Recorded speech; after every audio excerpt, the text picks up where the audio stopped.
Hi guys, this video is a Halloween collaboration with the Boo Crew, made up of tutorials by Kylie from Letterpress Bakery, Agnes from Crumb Avenue, Etty from Cake Duchess, and myself. Be sure to check out how they made their creations after this video.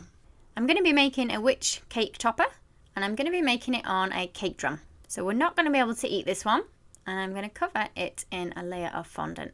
Now you can actually use modelling paste if you prefer for this, just to make it a little bit firmer. So I'm just covering it and I'm just rubbing my edges with a smoother, just enough to thin it. You see in that very corner of my cake board, and then we can pull that off. And I want it to look like a moon, so I'm just using my balling tool to create some moon-like craters, like so. I'm going to dust a little bit of colour around the edge. I've just got like a pale gold. Now it is an edible dust, but we're not going to be eating it anyway. I'm going to give that a little bit of time to dry, and then we're going to ice the back. I'm going to repeat exactly the same on that side. I am going to give it a little bit of time to dry. Now I've got some really dark brown. I am using modelling paste now, and I've rolled it nice and thin. I've left it a little bit thicker at one end, and this is going to be our broom handle. I'm going to place it with a little bit of water across my cake board, and I've got big teardrop shape. Again in the same dark brown. I'm just pinching the end, curling it round, and we're going to draw some lines in so it looks like the end of our broom. Just using a modelling tool for that. And I'm going to stick that there onto the end like that. If you find it's flopping around a little bit, just make your brush end a little bit fatter so it leans against sort of your tabletop as well as the board. And I'm just going to create a little bit for the top of my broom. And I've got some pale green. I've just dyed this, and we're going to shape a leg. So we're going to bend it at the knee. Let's give it a bit of a thin at the ankle. And I'm just going to put a little line down the front of that leg so that instead of having one leg, it makes it look like two. And we're going to stick her so she looks like she's sat on that broomstick. Just you pop a little bit of water just underneath her. You can again let everything dry before doing the legs if it's easier for you. Now we've got a little oval of black. Again, modelling paste. I've rolled it nice and thin. We've cut off the edge, and that's going to go on as a skirt. And then we're going to give her a bit of a body. It's only small. It's a bit of a curvy triangle kind of shape. And then we want a long thin piece for her arm. And we're just going to stick it just above that body and down towards our broom. And then a small triangle kind of shape in green for the hand.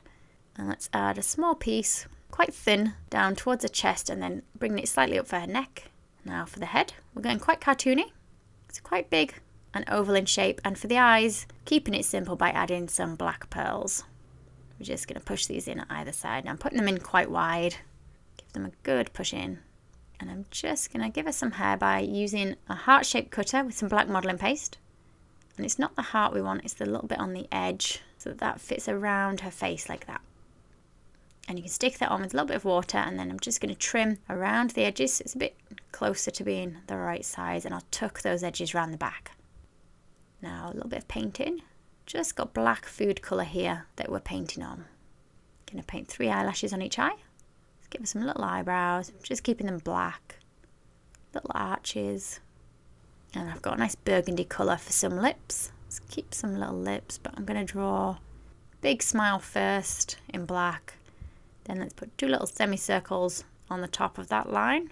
What kind of semicircles? Two little mountains.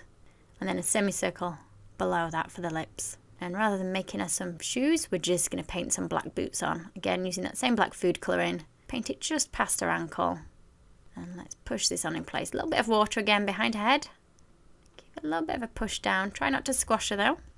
Now I'm going to remove the top part of her head. Carefully you don't lose her hair as well. This is to make way for the hat. Let's just give a little bit of volume to her hair at this side. Some strands of hair flowing out the back. So these are long sort of teardrop shapes. Just make sure you've got point at the end. Stick them together, push them together, and I've just curved it around at the end. Make it a little bit wavy. And we're going to push that so it looks like it's coming out from the back of her head. And you're going to keep adding to this. So this one's a bit smaller, sort of hooked upwards. Let's do another one with a bit of a curl at the end. I need to tuck that a bit tighter under her head. And then just a little one from the back there. Now for our hat, I've got a curved piece. So it's curved on the front edge and straight at the back. I've made it quite big.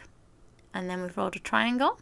Quite a thick chunky triangle. I've cut off the bottom so that sits on top of the ledge we've just made.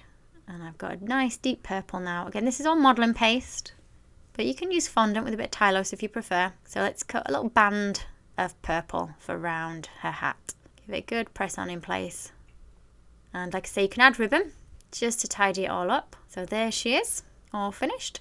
And you can stand her either near the front of your cake, or you can pop her on the top of your cake, or just keep her as a decoration. Don't forget to check out the rest of the videos in this collaboration. You can find links on the screen now and also in the description box below. Happy Halloween! If you liked the video, be sure to hit the thumbs up button and leave me a comment below. You can see more of my tutorials by clicking on the images on screen now.